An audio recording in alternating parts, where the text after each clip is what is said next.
So Sam, we're now together and making a video Yes, about sir. my book called My Adventures in Marketing, which itself has an interesting story. It does. I was really surprised at how this book came to be. You want to tell us a little bit about how it came to be? Right, I wasn't ever wanting to write an autobiography, but it came by chance. I got a call from the Nikkei newspaper in Japan around December 2013. And they said to me that they would like me to write 30 columns about my life. I said, well, I'm not a columnist, but I'll do it. And I did it. And you know what they did with the 30 columns? Which really started with my beginnings and my schooling and my advising and consulting and teaching. What they did is they featured the first column, December 1st, 2013 in their newspaper. It had a big rave review from readers of their newspaper. Okay. The second column, of course, is advancing me in age, and that went in December 2nd, 2013, all the way to December 30th, 2013. And the reading of the columns became very popular. And it turns out that later on they put out a whole book of the 30 articles. And that book is in Japanese, not in English. But I reserved the rights in writing the columns to have the right to publish it in English. Actually, the right to publish it in any other language as well as English, except Japanese. And so we did the following. We decided to make copies, soft cover copies of the book. It's a book that's available on Kindle as well. And it's gotten a lot of attention, and I think partly because it's not a heavy autobiography which goes on and on and on. It's really 60 stories.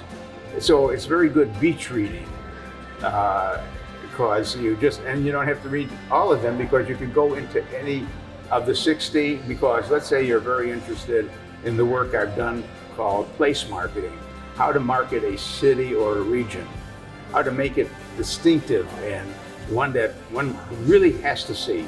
That was very different than anything else I'd read. Yeah, right. And in fact, I use the illustration of having visited and speaking in Spain, in Bilbao.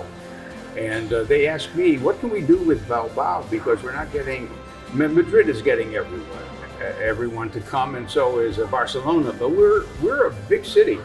So I said, well, you don't have anything to see. You need an Eiffel Tower.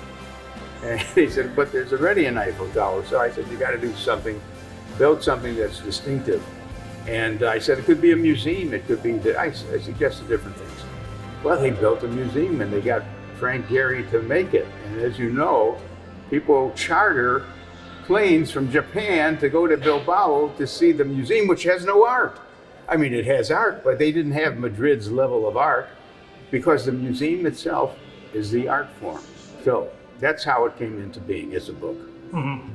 And the part that really floored me was when everyone blamed you for the Japanese passing us up. Oh, yeah.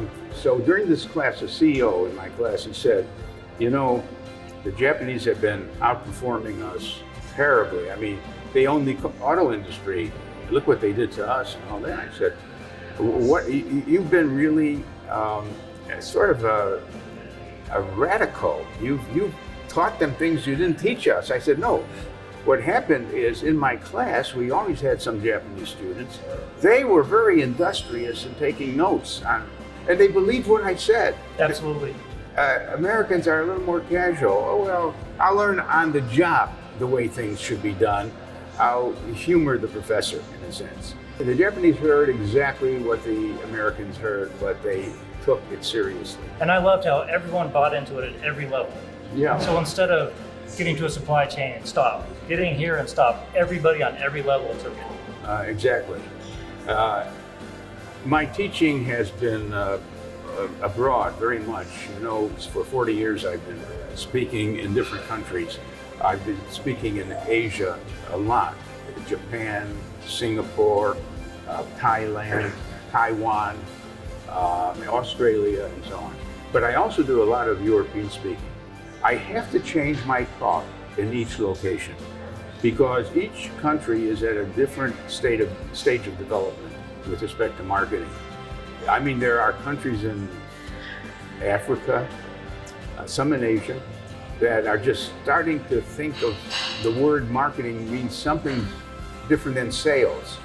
In other words, you can have a sales force and not be doing marketing. Or let's say that the sales force is doing some marketing, but it's not thought out as a winning marketing plan based on the 4 Ps, product, price, place, and promotion, based on a lot of market segmentation, targeting, and positioning. And those things would be missing in some nations. Absolutely. Then I can go to a sophisticated nation, Great Britain. Australia is very sophisticated, and I want to tell them the latest. And in fact, I don't even talk about traditional marketing theory, I talk about digital marketing theory. I would say to a CEO today who tells me that he loves my marketing management book, he uses it every so often, I'd say, you're doing a disservice, because that doesn't work anymore. We're in a digital age. And Constantly changing. Constantly changing, and I said, I hope your company is transforming to a digital company, and then you'll be much likelier to be a winner in the marketplace. So marketing is more interesting than many other subjects. If I taught geometry, I would be bored to tears, because it's the same 2,000-year history to how you measure a hypotenuse. So we believe very much that that marketing is essentially the same. It should be, namely, it should be customer driven. It doesn't start with looking at your factory and saying, what can we make? It starts with asking, what customers do we want to create value for? Our job is value creation, and we could even measure whether, in fact, how much value we can tell the customers we believe we're creating for them. That's just the beginning of it. You have to also be channel sensitive. You have to be sensitive to the economy, the technology. And I'm a little worried about retailing, by the way, what we call store-based retailing. The brick and mortar. There's going to be what we call a disintermediation. We're going to order without an intermediary. Mm-hmm. In other words, the store is an intermediary. I want to go directly to P&G and tell them what I want. The screen is going to become the new reality, not the store, the screen. Online ordering. And I feel badly for all the people who are employed by stores. As do I. And then one other thing that I wanted to grab your attention on is customer loyalty is at an all-time low. Yes. How do our viewers combat that? How do they gain more loyalty? Well, apparently many companies in the industry or field are copying each other, and there's very little differentiation in their offering, which means there will be no loyalty. Yeah. A 2-cent price difference will be the basis of the loyalty. Mm-hmm. For a while, there's 2 cents less. Exactly. And so every company has to think about what we call differentiation. To build a brand identity, a powerful brand that they can trust and that continues to add innovation and more value. They never are comfortable. You can't go to sleep as a marketer.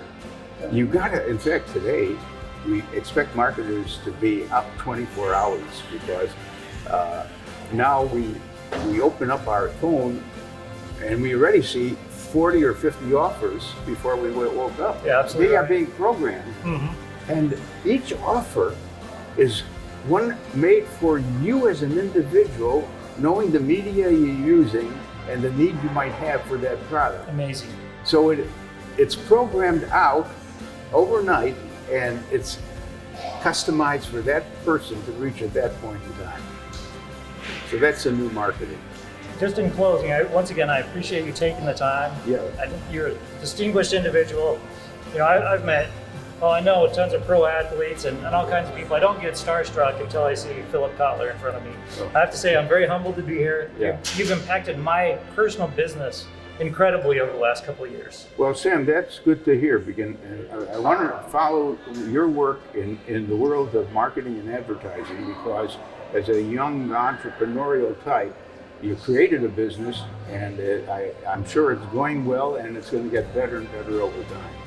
It was a wonderful thing on your part to contact me and give me this opportunity to get to know you and your wife. So thank you very much. Thank you so much, Philip. Sure. Please read this book.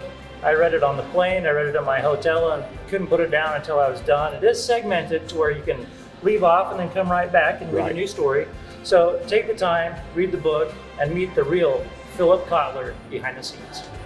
Thank you. Thanks to all of you.